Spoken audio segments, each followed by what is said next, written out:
This is Ashish of watching legal insane and आज के इस पर्टिकुलर वीडियो में हम बेसिकली डिस्कस करेंगे सीआरपीसी के सेक्शन 437 में जब कोई अक्यूज्ड मजिस्ट्रेट के पास अप्रोच करता है बेल देने के लिए तो क्या क्या कंडीशंस उसको फुलफिल करनी पड़ती है और किन किन कंडीशंस में बेल ग्रांट होता है, क्या सिचुएशंस होती हैं और मजिस्ट्रेट के पास कितना पावर है बेल ग्रांट करने के लिए सीआरपीसी के सेक्शन 437 में नॉन बेलेबल ऑफेंसेस में। चलिए स्टार्ट करते हैं आज के इस पर्टिकुलर वीडियो को।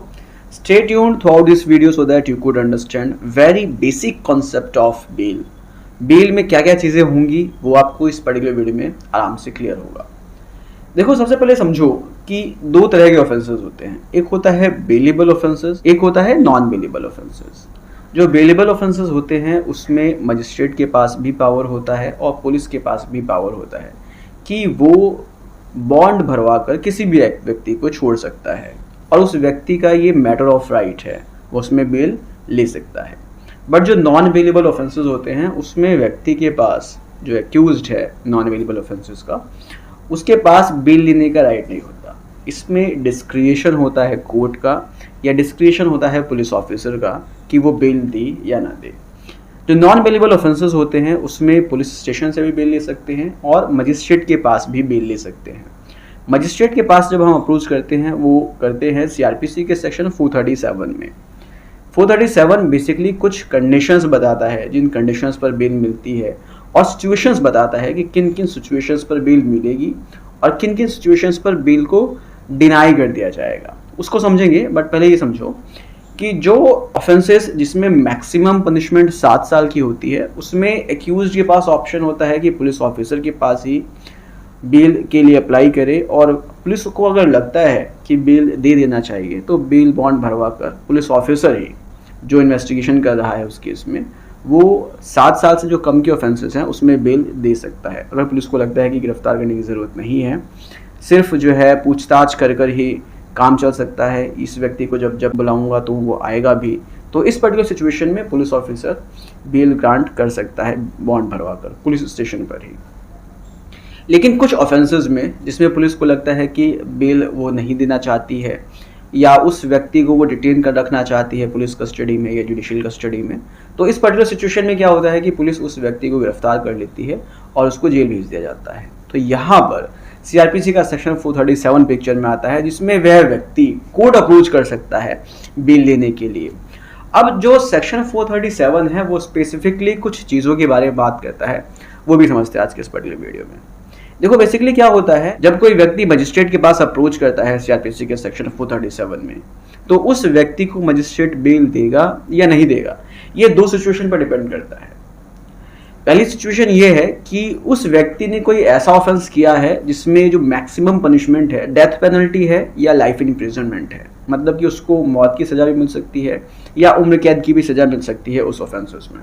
तो ऐसे जो ऑफेंसेस होते हैं इन सिचुएशन में बेसिकली जो मजिस्ट्रेट होता है वो बेल ग्रांट नहीं करता है।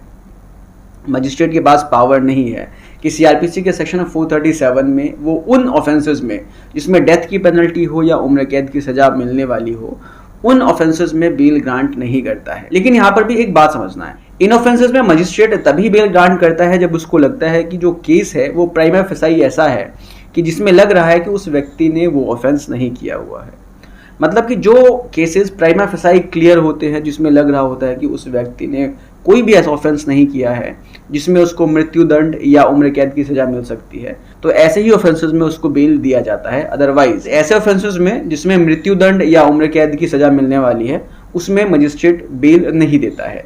यह है पहली सिचुएशन जिसमें बेसिकली मजिस्ट्रेट बेल नहीं देता है। अब बात करते हैं दूसरे सिचुएशन के बारे में।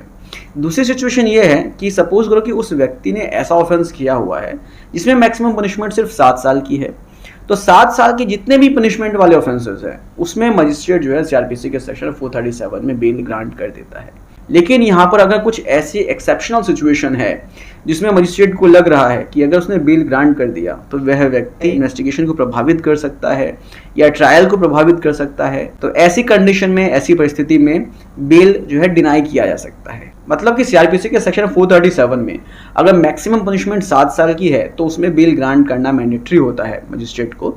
लेकिन कुछ एक्सेप्शनल केसेस में जिसमें मजिस्ट्रेट को लग रहा है कि बेल देने के बाद इन्वेस्टिगेशन या ट्रायल प्रभावित हो सकता है तो उसमें बेल नहीं दिया जाएगा। तो बेसिकली ये दो सिचुएशन है जिसमें मजिस्ट्रेट के पास ऑप्शन होता है बेल ग्रांट करने का और बेल डिनाई करने का। अच्छा, अब यहाँ पर एक चीज है समझने की कि बेसिकली कोर्ट किसी भी व्यक्ति को बेल ग्रांट क्यों नहीं करती है, बेल क्यों डिनाई कर दिया जाता है। इसके पीछे का जो रीजन है वो सिर्फ सिंपल सा ये है कि अगर कोर्ट को लगता है कि वह व्यक्ति बेल पर अगर छूटेगा तो वो इन्वेस्टिगेशन को प्रभावित कर सकता है, वो दोबारा सेम उसी तरह के ऑफेंसेस कर सकता है या वो भाग सकता है, तो इसी कारण बेसिकली बेल को डिनाई कर दिया जाता है। लेकिन जब कोर्ट आश्वस्त हो जाती है कि ये चीजें जो है वो एक्यूज नहीं करेगा तो ही कोर्ट बेल देती है और उस पर कंडीशंस लगाती है। वो कंडीशंस क्या हैं इसको समझते हैं। पहली कंडीशन ये है कि कोर्ट उस व्यक्ति को बोलती है कि जब भी आपको बुलाया जाएगा, जहां भी बुलाया जाएगा, पुलिस इन्वेस्टिगेशन कर रही है अगर पुलिस बुलाती है या कोर्ट में ट्रायल के समय अगर उसको बुलाया जाता है तो वो अपनी उपस्थिति वहां पर दर्ज कराएगा। मतलब कि जब जब भी उस व्यक्ति को बुलाया जाएगा तो वो आएगा, चाहे वो पुलिस के पास जाए या कोर्ट के पास जाए, जहां भी उसको बुलाया जाता है। अब इसके बाद जो दूसरी कंडीशन होती है वो ये होती है कि वो उस तरह के ऑफेंसेस दोबारा से नहीं करेगा। मतलब ये कि वो बेल पीरियड में ऐसे ऑफेंसेस दोबारा नहीं करेगा। अब इसके बाद जो तीसरी कंडीशन है वो ये है कि वो इन्वेस्टिगेशन को प्रभावित नहीं करेगा, वो इन्वेस्टिगेशन के दौरान जितने भी विटनेसेस हैं उनको प्रभावित नहीं करेगा, उनको डराएगा धमकाएगा नहीं, उनको किसी तरह का प्रलोभन नहीं देगा कि वो अपने स्टेटमेंट को चेंज कर दें।